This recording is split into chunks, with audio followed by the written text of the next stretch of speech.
When you're building out your entire home and you're trying to fill your entire house right away, I would take a beat. I would think about the first moment that you want to create and build out from there. What is the most important moment in your home? Where does that take place? Start from there and let the space build out. Think outside of the box with your home. Your dining room doesn't have to be your dining room. It could be a living room. Play around with your space. It's about the connection to your home and how you live in it.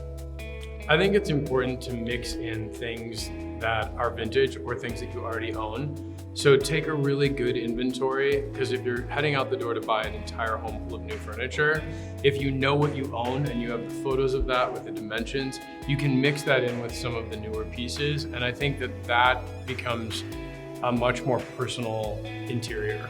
I don't like everything bought at the same exact second. I like things that sort of tell a story, that have been assembled over time. Sometimes what you already own with a coat of paint, or maybe just tried in a different space, could really make the space seem that much more interesting.